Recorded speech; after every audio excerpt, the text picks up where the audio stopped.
네, 여러분 안녕하세요. 연미정입니다. 자, 이번 강의는요, 조선시대 문화사 두 번째 시간입니다. 자, 바로 내용 들어가 보도록 할게요. 자, 기출주제 38이고요. 실학의 등장과 국학의 연구 확대입니다.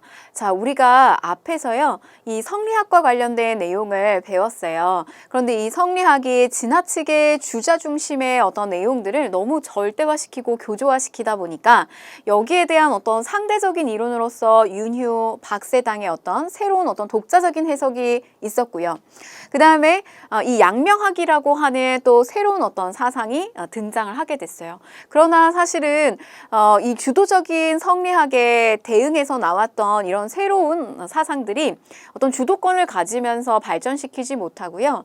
그냥 이렇게 집안의 어떤 가학으로서 또는 강화학파 뭐 이런 식으로 그리고 사문난적으로 배척된다든지 제대로 자리를 잡지를 못했었습니다.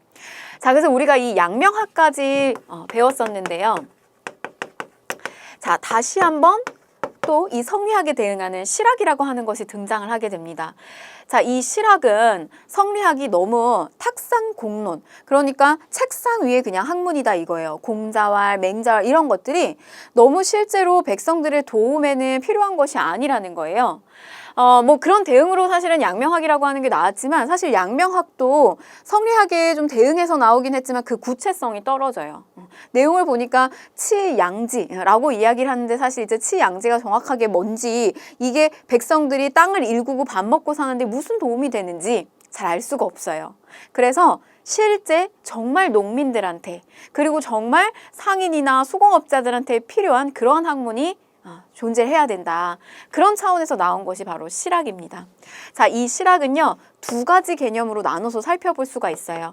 자, 한쪽은 중농학파, 그 다음에 한쪽은 중상학파입니다. 그래서 여러분들이 여기서 포인트를 잡으셔야 되는 건 이 중농학파에서는 토지개혁과 관련된 주장들, 이런 주장에 좀 포커스를 맞추시는 거예요. 자, 그 다음에 중상학파들의 주장은 상업의 발전과 관련해서 어떤 개혁안 같은 것들, 이런 것들에 포커스를 맞추시면 됩니다. 그래서 시험에 출제할 때는요, 인물이 나오고요. 그 다음에 그 인물이 주장한 토지개혁, 그 다음에 그 인물이 주장한 이 상공업의 발달과 관련된 개혁안들, 이런 것들 맞추시는 거예요. 자, 그 다음에 국학이죠. 이거는 우리의 학문이에요. 조선 후기로 들어가게 되면서 우리의 어떤 그 학문의 관심, 그런데 그 관심이 역사, 지리, 지도, 그 다음에 국어, 다양한 방면의 우리의 국학에 대한 연구로 확대가 됩니다. 사실은 실학의 큰 범주에는요, 중농과 중상과 국학이라고 하는 큰 줄거리가 있어요. 그런데 이제 어떤 학자들은 국학은 백성들에게 실제로 필요한 어떤 실학에 같이 묻기에는 조금 요거를 분리시킬 필요가 있다라고 해서 국학은 이렇게 또 별도로 보기도 합니다. 자, 그래서 여러분 이렇게 세 가지 중농, 중상, 국학까지 좀 들여다보도록 할게요. 자, 실학의 등장은 17에서 18세기에 등장하게 되는데 양반사회 모순을 개혁하고 성리학을 비판하는 실학이 등장을 하게 됩니다. 자, 중농학파 쪽은요, 경기 남인 출신이고요. 중상학파 쪽은 서울의 노론 출신들이 자리를 잡아요. 그래서 농민이 굉장히 많은 조선 사회에서 자영농을 육성하기 위한 어떤 그런 개혁안을 제시를 하게 됩니다. 또 마찬가지로 조선 후기 되면서 상업이 발달하게 되잖아요. 그래서 돈이 되는 곳, 이 상공업의 활성화, 그리고 청나라로 많이 뭐 이렇게 사신들 따라서 갔다 오기도 하고 또 역관으로 이렇게 가기도 하고 봤더니 너무나 어떤 그 상업시설이 발달된 모습을 보고 오면서 그걸 우리나라에도 적용하자라고 주장을 이제 적극적으로 하게 됩니다. 자, 그러면 중농학파부터 좀 먼저 살펴보시면요. 토지개혁을 위주로 보시라고 했어요. 유형원입니다. 균전론을 주장했어요. 저거는 균등하게 토지를 분배하자라고 하는 건데요. 그러면 유형원이 말하는 균등하게 토지를 분배하는 거는 뭘 이야기하는 거느냐? 신분에 따른 토지를 차등 분배하는 겁니다. 이게 바로 균등하다고 보는 거예요.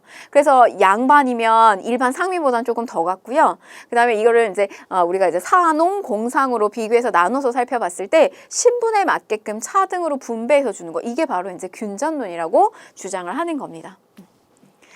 자, 그 다음에 성호 2익 보시면 한전론이에요. 이거는 토지에 대한 한계를 정한다. 이렇게 생각하시면 됩니다. 토지의 한계를 정한다.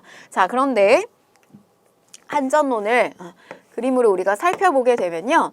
한계를 정하는데 우리가 어떤 표현을 쓰냐면 하한선을 설정했다 이렇게 이야기를 해요. 즉 뭐냐면 절대 팔면 안 되는, 영원히 세습시켜야 되는 이 영업전이라고 하는 것을 고정시켜 놓는 거예요. 그래서 토지에 하한선을 설정해 놓는다. 이건 이제 자영농의 몰락을 막기 위해서 설정을 하는 건데요. 말하자면 이제 최저 생계를 유지할 수 있게끔 마련해 주는 거예요. 이들이 자기가 가진 재산을 뭐 예를 들면 우리가 이제 현대적 관점에서 뭐 집안에 있는 가구며 뭐 내가 가지고 있는 귀중품이며 이런 거를 다 갖다 팔아가지고 완전히 파산되면 안 되잖아요. 우리 국민들이. 마찬가지로 집이 뭔가 어려움이 생겼다고 해서 토지를 그냥 다 갖다 팔거나 이거를 넘겨주거나 이런 일이 생기면 안 된단 말이에요. 그러면 이제 농사꾼들 다 망하게 되겠죠. 그래서 절대 팔면 안 되고 생계를 유지해야만 되는 이런 영업전을 고정시켜 놓는 거예요. 그리고 나머지 그 이후에 있는 나머지 토지를 이제 순차적으로 이런 것들을 매매하게 되면 이런 식으로 해서 고르게 분배가 이루어질 수 있겠다라고 본 거죠. 그래서 토지의 매매에 대한 제한을 주장하게 되는데 하한선을 설정하게 된다. 자, 여러분들은 이 영업전을 좀 생각하셨으면 좋겠어요. 영원히 고정시키는 토지. 자, 그 다음에 육점을 또 지적한 이런 주장들도 나오게 됩니다. 왜 이렇게 요새 농사를 잘 짓지를 않느냐. 그 이유는 나라의 이 벌레 같은 이런 나라를 좀먹게 하는 이런 6가지 폐단이 있기 때문이다. 그게 하나가 뭐냐면 노비가 존재하기 때문이고 과거제, 그리고 양반의 문벌제, 미신과 승려들, 그리고 게으름이 문제다. 이런 6가지의 폐단을 지적한 것도 성호 이익의 대표적인 주장입니다. 대표적인 책으로는 성호 사설이 있어요. 백과사전식의 어떤 서술이고요. 백과사전식의 서술은 여러분, 그러니까 백과사전 생각해 보세요. 백과사전. 그 백과사전의 내용은 어떤 한 분야만 있는 것이 아니라 우리가 이제 여러 권으로 되어 있어서 뭐 역사, 지리, 문화, 음악 이게 다양하게 수록되어 있잖아요. 그런 성호 어떤 이익의 사상과 생각과 철학이 이렇게 다 담겨져 있는 책이라고 보시면 되겠어요. 성호 사설. 자, 그 다음에 정약용입니다. 여전론이에요. 여전론. 저 여자의 뜻은 마을 여자예요. 그래서 마을을 약 한 30호 정도를 이렇게 하나의 1여 단위로 묶는 거예요. 그래서 이 30가구에 해당되는 집이 이 지역에 묶여있는 토지를 공동으로 분배하고 공동으로 경작하는 겁니다. 그래서 노동량에 따라서 수확물을 차등적으로 분배하자 이런 주장을 해요. 이게 마을 여자를 써서 여전론이에요. 근데 이거 너무 급진적이다. 토지를 공동으로 가진 다음에 이걸 공동 경작해서 분배하는 거 이거 너무 급진적인 거예요. 약간 북한에서 볼 수 있는. 그래서 이거는 너무 급진적이다라고 해서 이제 타협안으로 어떤 이야기가 나오냐면 당시 우리가 이제 이상적으로 생각했던 나라, 이 주나라에서, 중국의 주나라에서 정전제를 이미 실시하고 있다라고 하는 이제 이야기가 들어와요. 그런데 우리나라 같은 경우는 산지가 많아가지고 사실은 저런 정자 구획을 만들기가 어려워요. 그래서 이제 그 정약용이 나중에 이제 타협안으로 어떤 주장을 하게 되냐면 그러면 이걸 반드시 이 정전론이라고 하는 건 이렇게 우물정자로다가 토지를 나누는 거예요. 근데 우리나라는 산지가 많기 때문에 그런 어떤 지형의 어떤 특수성을 고려해서 꼭 굳이 반드시 이런 정자체는 아니더라도 이렇게 구획을 나누어서 각각 분배를 하고 이 가운데 있는 것을 공동으로 경작하고 공동으로 이제 분배하고 여기에 있는 것으로 이제 공동 경작을 하고 세금을 내는 식으로 이런 식으로 가자. 이런 또 정전론을 주장을 하기도 합니다. 자, 다산 정약용의 주장, 여전론, 그다음에 정전론.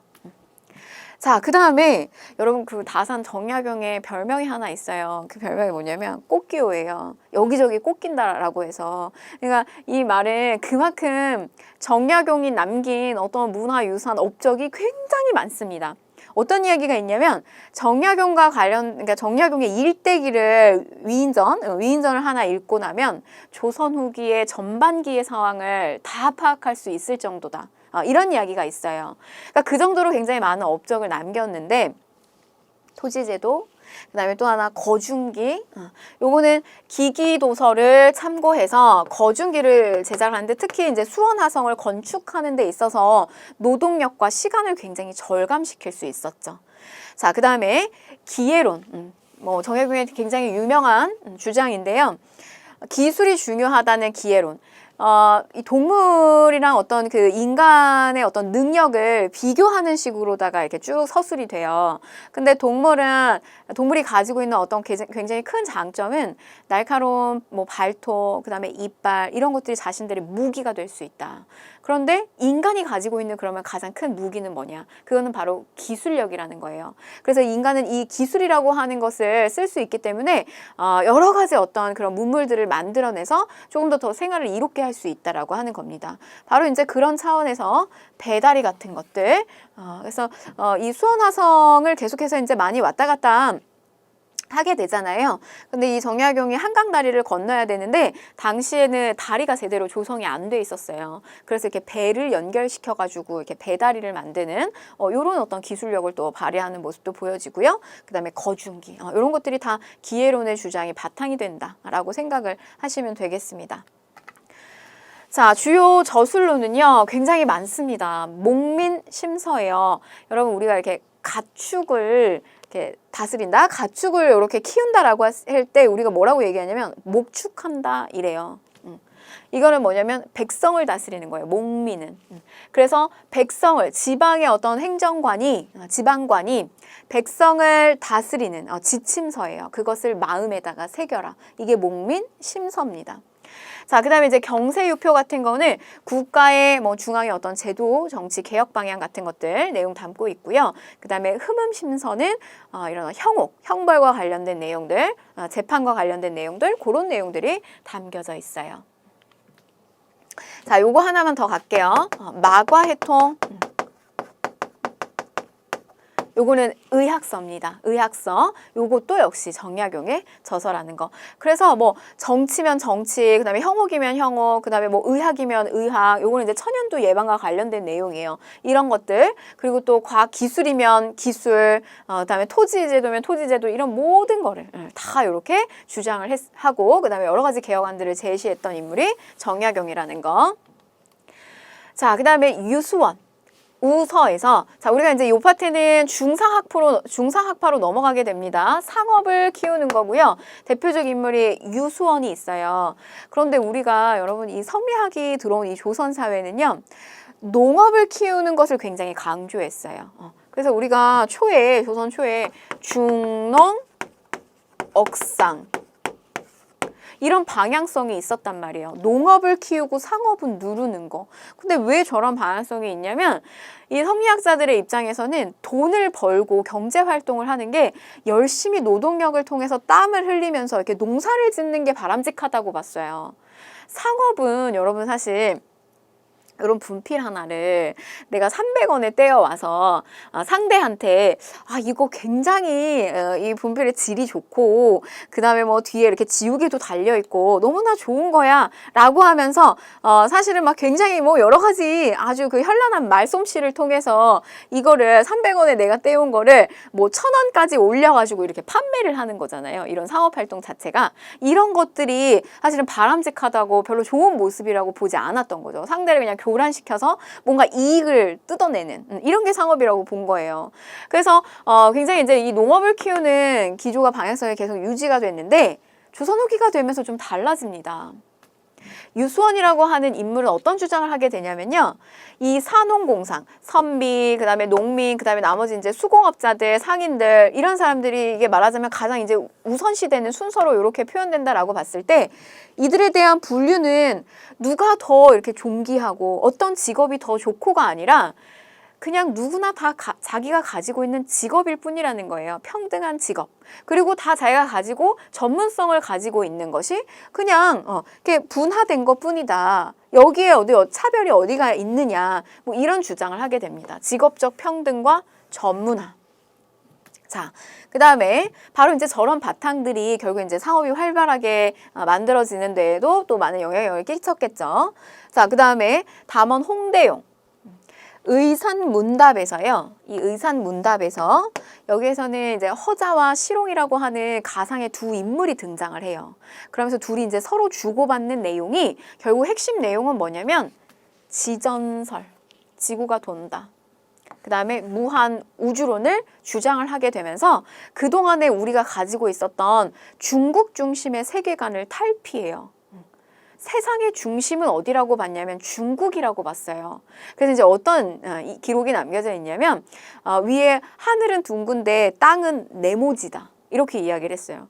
그러니까 네모지기 때문에 중심은 하나밖에 없는 거예요. 그런데 저 이제 홍대용이라고 하는 인물은 어떤 주장을 하냐면 그렇지 않다. 지구는 둥글다. 둥글기 때문에 이 지구가 둥글고 돌기 때문에 어느 곳에 지점에 바늘을 꽂게 됐을 때 항상 중국만 중심이 아니라 서양이 중심이 될 수도 있고 중국이 중심이 될 수도 있고 우리가 중심이 될 수도 있다라고 하는 주장을 하게 돼요. 중국 중심의 세계관을 완전히 탈피하는 거죠. 자, 그 다음에 혼천이를 제작을 하게 됩니다. 천체의 운행과 위치를 측정하는 기구인데요. 혼천이는 여러분 세종시기 때도 나오죠. 혼천이가 있어요. 그리고 이때도 혼천이가 나오게 됩니다. 그런데 조금 기능은 달랐어요. 이때 이제 수력을 이용해서 돌렸던 혼천이었고요. 세종시기 때는 이 시기에 이 홍대용이 만들었던 혼천이 같은 경우는 이런 어떤 시계 자체를 이렇게 톱니바퀴를 돌리는 식으로다가 구성을 했어요. 그리고 또 별자리를 우리 그 천상열차 분야지도 생각나실지 모르겠어요. 이렇게 그 흑요석에다가 이렇게 각석했던 그 별자리를 또 여기다가 이렇게 조성을 했고요. 또 여러 가지 뭐 계절이나 시간에 따라서 달라진 어떤 태양의 위치라든지 이런 것들까지 표식이 다 가능했던 게 바로 홍대용의 혼천입니다. 의산문답 임하경륜 대표적인 저서고요. 자, 다음 연암 박지원입니다. 박지원. 청나라의 문물 수용을 주장을 하게 됩니다. 사신들을 따라서 청나라에 이제 많이 왕래를 했었는데요. 가면서 이제 청나라의 신문물들을 많이 보게 된 거예요. 근데 그들이 이렇게 고르게 물자가, 그러니까 이 중국이라고 하는 나라가 땅덩어리가 굉장히 넓은데 물자에 대한 유통이 되게 활발한 거예요. 그래서 어느 한 지역만 부유한 게 아니라 곳곳이 다 고르게 잘 살고 있다라고 하는 거를 느끼게 돼요. 그래서 그게 바로 그렇게 만들 수 있었던 원인이 뭐냐? 이런 어떤 수레, 그리고 선박, 이런 것들을 활발하게 잘 이용을 했기 때문이다. 그래서 우리도 수레와 선박을 이용하자라고 하는 주장을 하게 됩니다. 수레와 선박. 요거는 박제가도 마찬가지예요. 자, 한전론 또 나오네요. 우리 앞에서 이익의 한전론이 있었어요. 절대 팔면 안 되는 하한선을 설정한다. 그래서 여러분들 이거 시험에 나올 때는요. 이익의 한전론이 나올 때는 한전론이라고 하는 키워드보다 영업전, 절대 팔면 안 되는 영업전이라고 하는 키워드를 기억하세요. 그게 시험에 더 잘 나오고요. 자, 한전론이라고 하면 박지원을 떠올리시는 게 좋아요.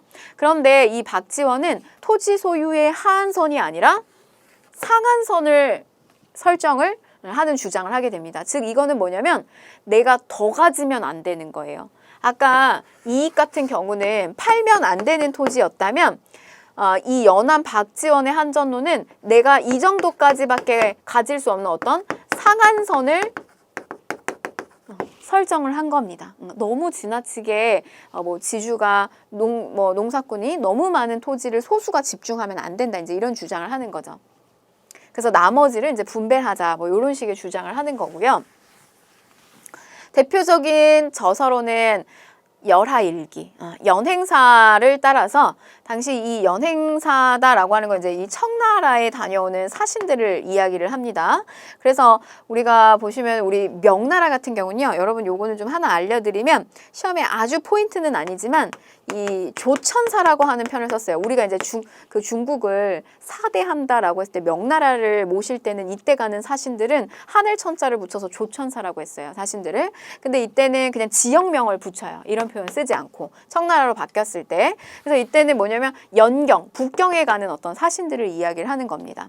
청에 다녀온 후 집필한 일기가 바로 열하일기고요. 그 다음에 이제 양반전은 뭐냐면 양반의 위선을 풍자한 소설이에요. 그래서 여기 이제 주인공이 나오는데 이게 조선 후기 무렵으로 이제 들어가게 되면서 양반 그 어떤 문서를 사고 싶어 해요. 이 사람이. 돈이 있는데 자기는 일반 그냥 상민이에요. 그래서 양반 증서를 사고 싶어서 양반이 하는 일이 뭐며 양반이 되면 좋은 게 뭐냐라고 물어봤더니 뭐 남의 집 소를 데리고 와서 우리 집 논을 먼저 경작할 수 있고, 근데 만약에 걔네가 말을 잘 안 들으면 코에다가 잿물을 먹일 수도 있고, 막 이런 식의 양반의 모습의 이야기를 하는 거예요. 그래서 아저씨 이거 완전 도적놈 아니냐 양반이, 그냥 너나 가져라, 난 안 사겠다 라고 하면서 어떤 양반의 모습들을 굉장히 또 풍자하는 그런 내용이 들어가 있습니다.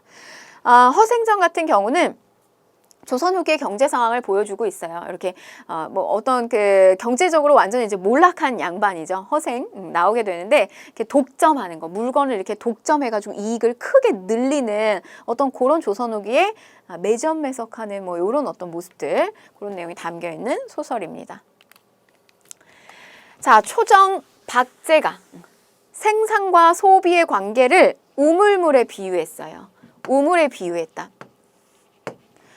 우물에 물이 있는데 이 물을 쓰지 않고 계속해서 그냥 놔두면 이 물이 고여서 썩는다 이거예요. 그래서 일정하게 계속 물을 퍼올려 줘야지만 새로운 물이 이렇게 솟고 도는 것처럼, 우리도 무조건 이렇게 절약하는 것만 할 것이 아니라 제품이 만약에 생산이 되면 그걸 소비해 줘야 된다는 거예요. 그래서 일정 부분 소비를 해줘야 또 다른 좋은 제품들이 재생산되고 생산되고 이러면서 이제 상업이 발달한다라고 하는 걸 우물물에 이렇게 비유하는 그런 주장을 했고요. 또 북하기에서 청해 문물 수용, 수레하고 선박, 그리고 또 하나 더, 자, 무역선을 이용해서 청나라하고 또 활발한 무역을 하자, 뭐 이런 주장도 하기도 합니다. 서울 출신이에요. 그래서 규장과 검서관에 또 등용이 됐죠. 북학이 대표적인 저서고요. 자, 다음 국학입니다. 국학. 다양한 그 분야에서 우리의 어떤 학문에 대한 연구가 지속이 되고 발전이 됐다는 거. 자, 대표적인 거 우리 보시면은 지리 연구인데요. 지리서가 있고요. 그 다음에 지도가 있어요. 지도는 위치에 대한 파악이죠. 지리서는 어떤 그런 지리서 보시면 좀 예시를 들게요. 동국지리지와 아방강역고 요 두 개는요, 역사 지리서예요. 그래서 이 역사적으로 이 위치의 어떤 이 위치가, 예를 들면 이제 뭐 사만이다. 우리가 마한 변환 진안이 있는데 이 마한 변환 진안에 원래 이 위치가 어디였는가 뭐 이런 어떤 고증을 하는 거, 이런 역사 지리서고요. 그러니까 역사서하고는 조금 달라요. 어떤 위치에 대한 개념이 같이 들어가고 거기에 대한 어떤 연혁, 이런 것들이 들어갑니다. 그래서 동국지리지 한백겸, 사만의 위치 고증, 아방강역고, 또 정약용, 우리나라 역사 지리를 또 정리했고요. 택리지 같은 경우는 인문지리서예요. 인문지리서. 그래서 이거는 그냥 역사적인 어떤 위치나 뭐 이런 것만 보는 것이 아니라 그 지방을 가는 거예요. 그 지역을 가는 거예요. 그리고 그래서 그 지역의 인물, 뭐 굉장히 유명한 뭐 인물이나 그다음에 거기에 풍속이 어떻다더라, 인심이 어떻다더라, 어떤 음식이 어떻다더라, 물맛이 어떻다더라, 이런 식의 다양한 내용을 담고 있는 인문지리서예요. 택리지, 이중한의 택리지. 자, 그 다음에 요거는 이제 지도죠. 지도. 동국지도와 대동여지도가 있어요. 저 동국지도는 여러분 영조 때 나온 동국지도가 있고요. 그래서 이때 특징은 최초로 이 백리척을 사용했다는 거. 근데 요거 말고 우리가 이거 세조 시기 때 양성지에 동국지도가 하나 있어요. 다릅니다. 그래서 요거는 이제 처음으로 실측을 통해서 지도를 만들었다라고 하는 거. 세조 때 동국지도, 영조 때 축척 사용한 동국지도. 자, 대동여지도, 이거 여러분 모르시는 분 없을 거예요. 김정호. 십리마다 눈금의 거리를 표시합니다. 그래서 산맥, 하천, 도로망 아주 정밀하게 표시를 했고요. 이게 22첩으로 분첩으로 되어 있어요. 그래서 휴대하기에 좋았다는 거. 그리고 목판 인쇄로 만들었다는 거. 대동여지도입니다. 자, 다음은 역사 연구인데요. 시험에서 굉장히 잘 나오는 거 동사 강목 잘 나옵니다. 안정복이요. 안정복. 안정복은 성호 이익의 제자입니다. 성호 이익은 제자를 많이 키웠어요. 그중에서 성호 학파의 제자 대표적인 인물이 안정복이에요. 저 동사 강목이라고 하는 건 우리의 역사에 쓴 거예요. 동사 고조선부터 고려까지 우리의 역사에 썼는데 그 역사를 쓰는 데 있어서의 방식을 큰 글씨와 작은 글씨로다가 이런 식으로 구성을 했는데 요게 이제 그 큰 글씨에 해당하는 중요도에 해당되는 강, 그 다음에 세부적 내용에 해당되는 목이에요. 근데 그 성리학적인 기준점에 따라서 중요한 거 큰 글씨 강, 그 다음에 좀 세부적인 내용 목, 요런 식의 어떤 편찬 방식을 썼다는 거. 자, 그 다음에 연려실 기술. 이게 연려실 기술이 있습니다. 기사, 본말체예요. 여러분 우리 기사, 신문 기사 생각하시면 돼요. 그래서 신문 기사에 굉장히 이렇게 중요한 부분이 탁 이렇게 헤드라인으로 제목이 이렇게 탁 나오잖아요. 그런 것처럼 아주 이렇게 중요한 중심적인 내용들을 먼저 서술하는 방식의 기사 본말체로 조선왕조의 역사를 객관적으로 서술했다. 이게 연려실 기술. 자, 그다음에 발해고가 있습니다. 우리나라 처음으로 통일신라, 대동강에서 원산만 이남 요 통일신라와 위쪽에 그 발해라고 하는 나라, 요 시기를 우리가 남북국이라고 하는 용어를 처음으로 쓴 책이 유득공의 발해고예요. 자, 그 다음에 금석과합록이 있습니다. 금석과합록, 요거는 김정희가 북한산비와 황초령비, 이거 여러분 누구 거예요? 북한산비, 황초령비? 이거 진흥왕의 순수비잖아요. 이거를 판독한 거예요. 고증한. 금석문의 어떤 대가가 바로 김정희였어요. 요거는 뭐냐면 금석 과안록, 금석물을 이렇게 과안, 지나칠 과, 눈 안자예요. 그래서 이렇게 금석문이 이렇게 있는데 이게 처음엔 진흥왕의 순수비인지 몰랐죠. 근데 김정희가 이렇게 지나가다가 이렇게 봤는데 이게 너무 이제 뭔가 묘한 거예요. 그래서 이걸 가져다가 이렇게 한번 이렇게 분석을 해봤더니 이게 바로 당시에 신라의 진흥왕, 아주 그 신라가 전성기를 누렸을 때의 당시의 영역을 아주 보여주는 그런 대표적인 금석문이었다는 거죠. 신라 진흥왕 순수비임을 판독 고증하게 됐다. 자, 문제 보실게요. 다음 글을 쓴 인물에 대한 설명으로 옳은 것을 골라라. 중국은 서양에 대해서 경도의 차이가 180도에 이르게 된다. 중국과 서양에 대한 경도, 이 지구의 어떤 기준점이 되는 좌표죠. 이게 180도가 된다는 거예요. 중국 사람은 중국을 기준으로 삼는다는 뜻입니다. 중국을 기준으로 삼고요. 서양 사람은 서양을 기준으로 삼아서 중국을 도계로 삼는다. 결국 지구는 둥글고 이 중심이 되는 거는 중국이 될 수도 있고 서양이 될 수도 있다는 이야기죠. 자, 다음 글을 쓴 인물. 홍대용이죠. 자, 1번 지전설과 무한우주론을 주장하였다. 의산문답 정답입니다. 1번. 자, 남북국이라고 하는 용어를 처음 사용하였다. 요거는 유득공이고요. 자, 3번 북한산비가 진흥왕 순수비임을 고증하였다. 요거는 김정희. 자, 4번 서울 출신으로 규장과 검서관에 등용이 되기도 했어요. 박제가. 자, 여전놈 마을 여자예요. 마을 단위로 토지 분배 공동경자, 요거는 정약용에 해당이 됩니다. 자, 다음 인물에 대한 설명으로 옳은 것을 골라라. 자, 초정 선생은 조선 후기의 대표적 실학자죠. 중농학파, 중상학파 머리에 떠올리시면 되겠는데, 자, 그는 청나라에 다녀온 후에 북학위를 저술해서 조선 사회 모순을 지적하고 특히 재물을 우물에 비유하여 절약보다 소비를 권장하였다. 박제가입니다. 자, 양반전을 지어서 양반의 허례와 무능을 풍자하였다. 요거는 박지원이죠. 박지원. 자, 북한산 신라 진흥왕 순수비를 처음으로 고증하였다. 김정희입니다. 자, 서울 출신으로 규장과 검서관에 발탁되었다. 박제가네요. 자, 4번 과구록에서 토지 매매를 제한하는 한전론을 제시하였다. 토지의 매매를 제한합니다. 절대 팔면 안 되는 거. 이게 하한선을 설정한 한전론이죠. 자, 5번 우서를 통해서 산업공상의 직업적 평등과 전문화를 주장하였다. 요거는 유수원에 해당이 됩니다. 정답은 그래서 3번이 되겠네요. 자, 다음 기출주제 39인데요.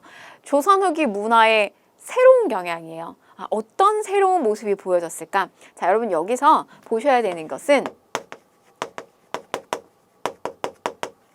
서민 문화, 핵심입니다. 양난 겪고요. 신분제에 대한 이동, 이 신분제의 변동이 굉장히 심해지게 되면서 더 이상 문화라고 하는 것은 양반만 향유하지 않아요. 일반 서민들이 굉장히 이제 많은 문화를 만들고 향유하기 시작을 합니다. 여기 이제 돈이 있는 사람들이 이렇게 문화가 또 발전될 수 있도록 지원을 하기도 하고요. 바로 그런 서민 문화의 모습을 들여다보는 거예요. 자, 넘어가 볼게요. 공연이 굉장히 발달하는데 판소리, 굉장히 감정 표현이 직설적입니다. 그래서 우리가 조선 전반기에 양반들이 누렸던 어떤 그 문화를 살펴보게 되면요. 절제미가 있어요. 그리고 형식미가 있어요. 그런데 조선 후기에 나오는 것은 특징이 그런 것들이 파괴되어 있습니다. 그리고 굉장히 노골적이고요. 되게 직접적이에요. 그런 게 판소리나 그 다음에 탈춤, 탈을 쓰고 하는 놀이죠.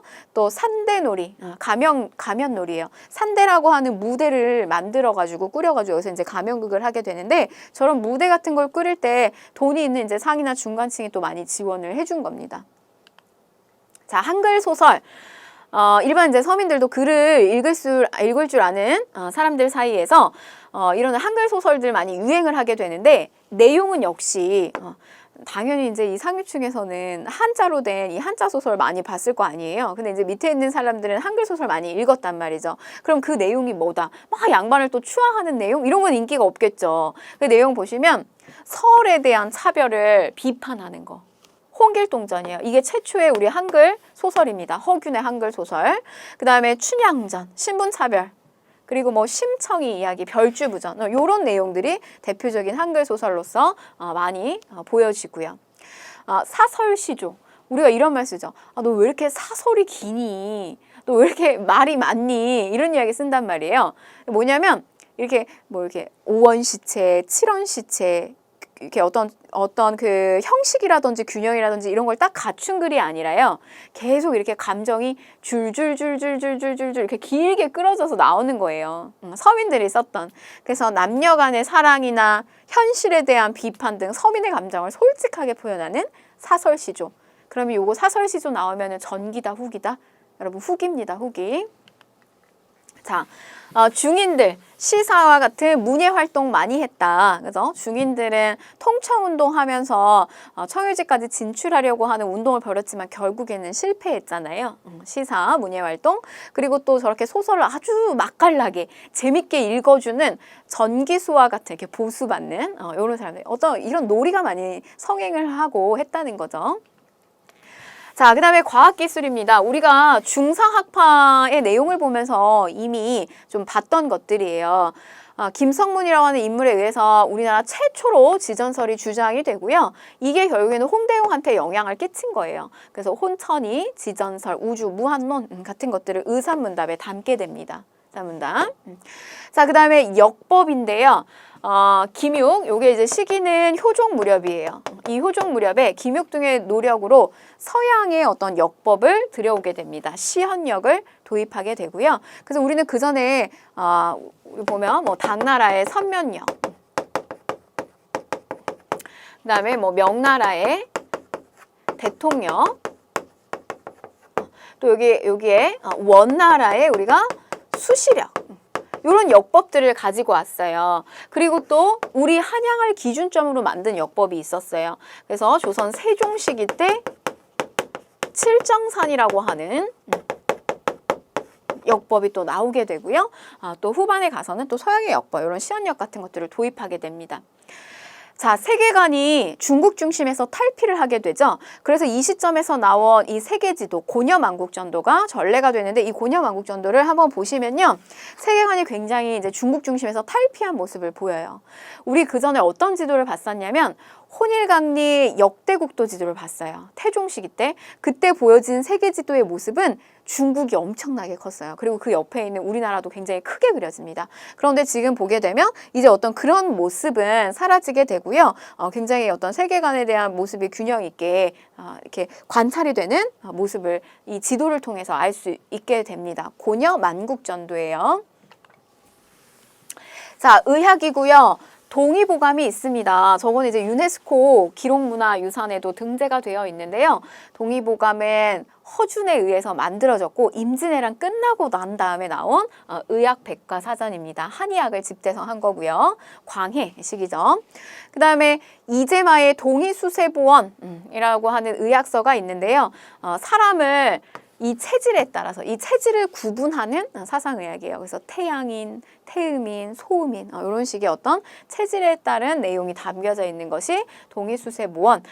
농서들도 굉장히 많이 나오게 됩니다. 대표적으로 이 농가 집성, 신속의 저 농가 집성은요. 이제 문제가 출제될 때 농가 집성을 조선 전기에다가 이렇게 갖다 넣을 수 있어요. 근데 여러분 농가 집성 모아놓은 거예요. 그래서 앞에서 나왔던 뭐 이양법과 관련된 내용이라든지 뭐 농사직설이라든지 금양장로이라든지 앞에서 나왔던 많은 농서들을 묶은 거예요. 농가 집성. 이거 전기에 나오면 된다 안 된다? 안 됩니다. 농가 집성 후기에 나와야 됩니다. 뭐 박세당의 또 색경 임원경제지와 같은 백과사전식의 농서들도 많이 나왔다. 이렇게 좀 보시면 되겠고요. 자, 그 다음에 그림으로 가볼게요. 진경산수화가 유행을 하게 돼요. 대표적인 인물이 이제 겸재 정선인데요. 진경산수화 엄청 그림을 많이 그려서 정선이 썼던 그 분만 이렇게 묘를 이룰 정도였다라고 해요. 굉장히 이제 많은 그 그림을 그렸었는데 자연을 실제로 보고 사실적으로 그린 거예요. 그러니까 다른 뭔가의 어떤 그 작품을 보고 이게 그린 것이 아니라 진짜 이렇게 실물의 자연을 보면서 그린 진경산수화입니다. 우리의 어떤 그 자연의 모습을 담은 그림이죠.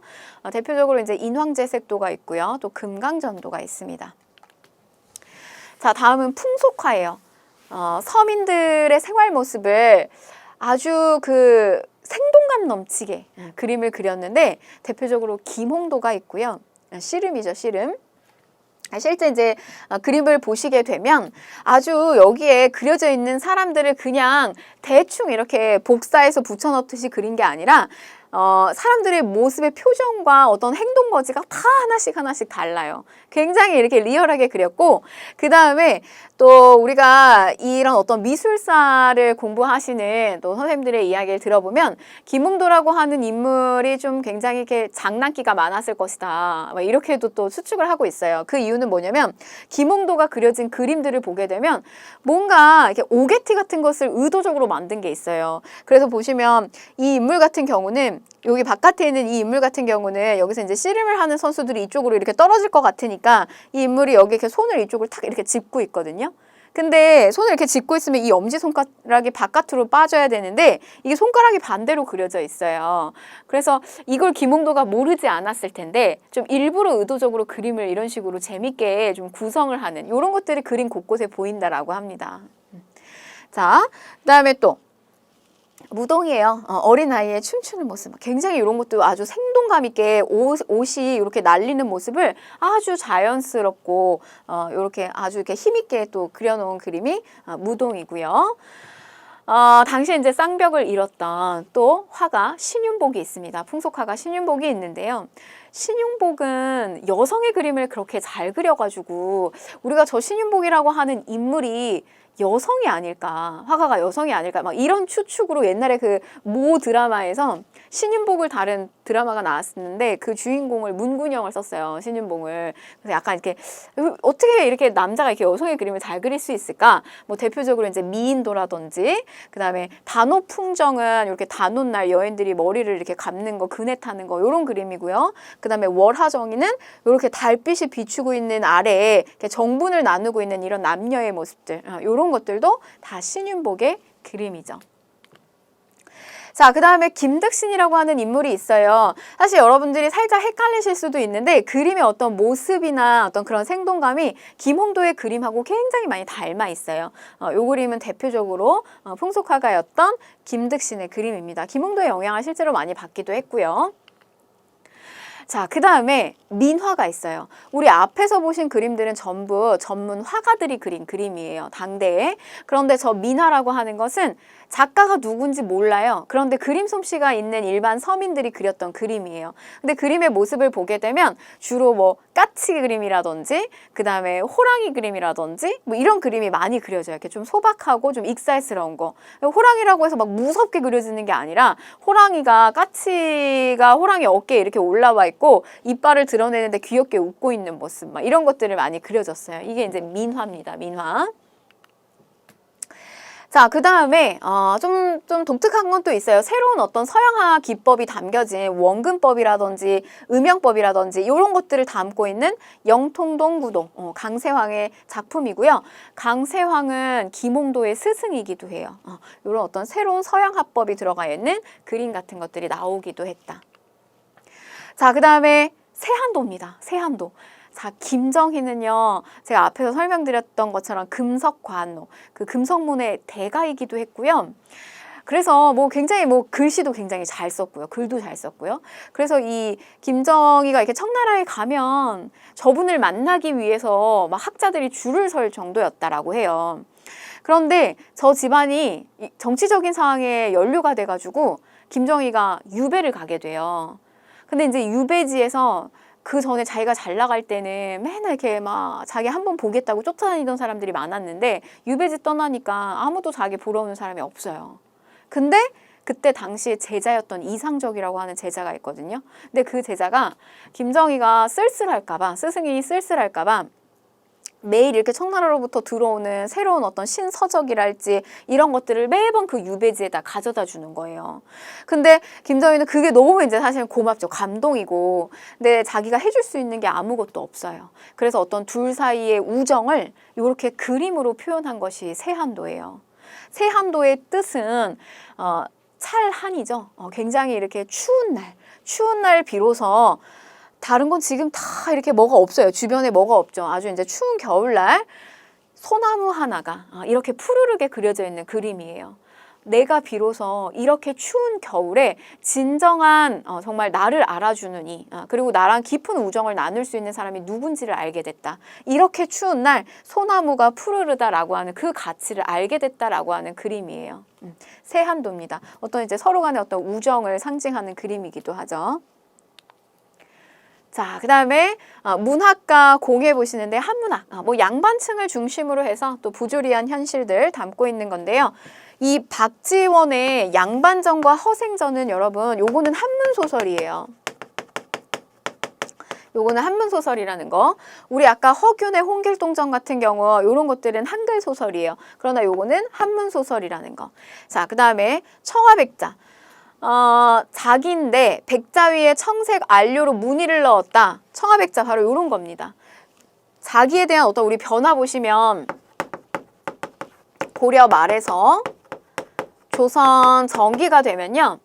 분청사기가 유행을 하죠. 원래 고려시대 때는 이 청자가 유행을 했잖아요. 그래서 처음에 순수청자, 그 다음에 상감청자. 그런데 고려 말이 되면서 이게 약간 그 순수한 비치색의 색깔은 좀 퇴색하게 되면서 마치 청에다가 이렇게 하얗게 만들려고 분을 친 것처럼 약간 조금 그런 혼탁한 어떤 분청사기들이 나타나요. 그러다가 요게 이제 조선 중반기를 거치게 되면서부터는 순백자가 나오죠. 마치 선비들을 상징하고 있는 하얀 순백자가 나오게 됩니다. 사림을 상징하는. 자, 그러다 요게 조선 후기에 오게 되면서부터는 순백자 위에다가 요렇게 청색의 안료를 올리게 되는 청색 그림이에요. 청화 백자가 유행을 하게 된다. 자, 다음 건축입니다. 조선시대도 사후건축이 있었어요. 그 중에서 현존하는 유일한 조선시대 목탑이에요. 목탑 우리가 많이 소실이 됐는데 이렇게 목탑의 형태의 양식을 알려주고 있는 대표적인 건축물이 있고요.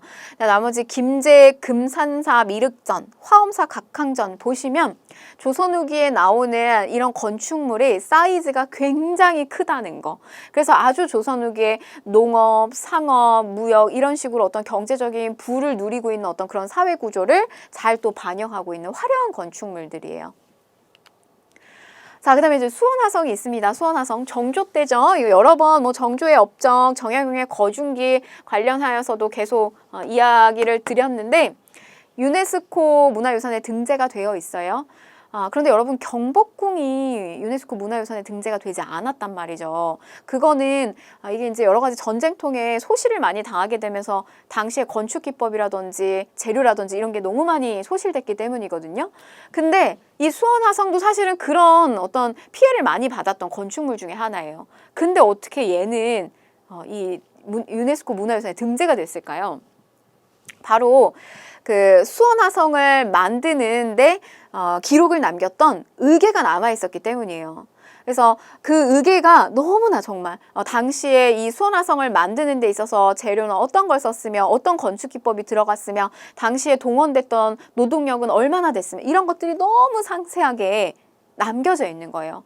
그래서 바로 그 기록물로 인해서 이 수원화성을 다시 한번 완벽하게 복원을 시킬 수 있었다는 거죠. 그래서 그 가치를 인정받아서 얘는 유네스코 문화유산에 등재가 되어 있습니다.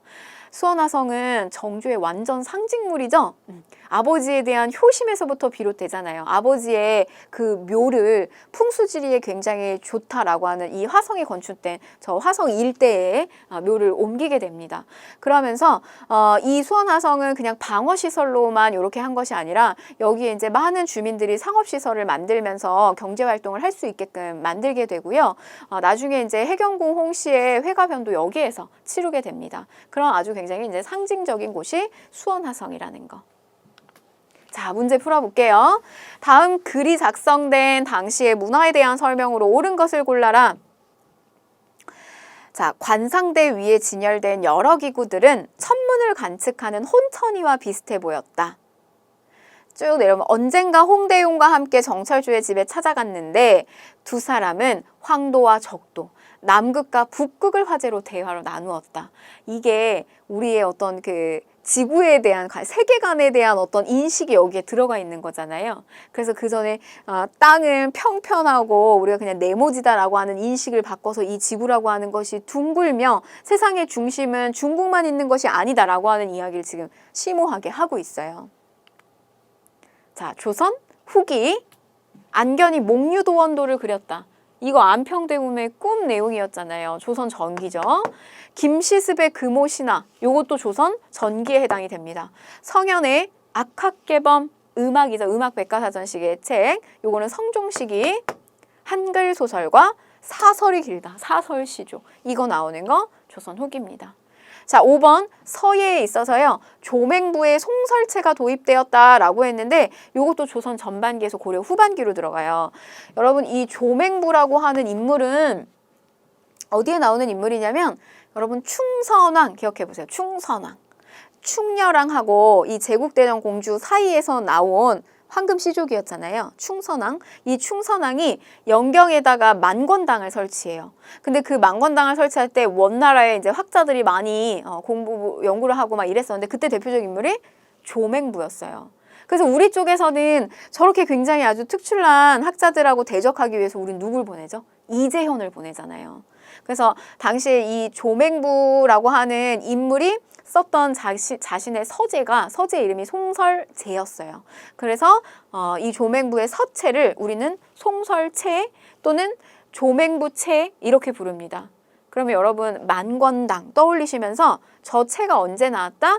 고려 후반기 그리고 조선 전기까지 유행을 하게 됐다. 이렇게 기억을 좀 하셨으면 좋겠습니다. 자, 그러면 우리가 이제 조선시대 전체를 다 마무리를 지었기 때문에 여러분들 어떤 게 가장 빈출이 많이 됐는지 좀 알려드리도록 할게요. 자, 우선 5위 보시면요. 성리학이 자주 출제가 된 겁니다. 그래서 이황과 이의 이기 논쟁이 자주 출제가 된 거고요. 자, 그 다음에 4위의 균역법은 수치제도와 관련된 거예요. 경제 파트. 그래서 균역법, 대동법, 영정법과 같은 수치제도의 개편 이런 부분이고요. 자, 그 다음에 3위는 영조입니다. 탕평정치죠. 그래서 이 영조가 많이 나왔다는 거는 정조의 탕평책도 같이 선택지로 많이 이렇게 출제가 됐다는 거예요. 그래서 이 부분 6회 출제되고 중요하다는 거. 자, 그 다음에 가장 많은 빈출 2위는 어떤 게 있었을까요? 자, 임진왜란입니다. 조선시대를요, 전기하고 후기로 나누게 되는 굉장히 굵직한 사건이었죠. 임진왜란 7번 출제가 되고요. 자, 그러면 1위는 뭔지 살펴보시면요. 자, 세종입니다. 역시 조선시대도요, 전반기, 후반기를 다 아울러서 우리가 살펴봤을 때 왕의 업적이 굉장히 많이 출제가 된다. 특히 세종. 많은 과학기술과 문화적 업적을 남겼던 세종이 굉장히 많이 출제가 됐습니다. 자, 1, 2, 3에서 5위까지 좀 잘 한번 체크를 해보시고요. 이렇게 마무리를 하도록 하겠습니다. 자, 우리 문화사를 끝으로 조선시대를 마무리 지었는데요. 여러분 이 마지막 문화사 파트는 많은 분들이 좀 어려워하시는 부분이에요. 정치사 같은 경우는 사건과 인물에 대한 연결고리가 계속 생겨요. 그래서 연상하기가 좋은데 이 문화사는 사실은 계속되는 작품과 그 다음에 개혁안을 제시했던 인물들 이런 사람들에 대한 이야기가 계속 연달아서 끊어져서 나오기 때문에 암기하기가 조금 어렵습니다. 자, 그런데 여러분 문화사를 공부하실 때는요, 거기에 직접 들어가는 거예요. 그 역사적 상황에 특히 인물에 대한 어떤 관심. 예를 들면 우리가 아까 세한도라고 하는 걸 배웠어요. 그런데 이 세한도라고 하는 그림을 통해서 그냥 김정희의 세한도 이렇게 암기하시는 것이 아니라 어떤 세한도가 가지고 있었던 의미, 그래서 김정희라고 하는 인물에 대해서 내가 한번 깊게 어떤 감정이입을 해보는 거, 바로 이런 식으로 좀 문화사는 접근을 하시면 조금 더 여러분들이 흥미롭게 공부를 하실 수가 있습니다. 네, 여기까지 잘 마무리하시고요. 저는 다음 강좌에서 뵙도록 하겠습니다. 고생하셨습니다.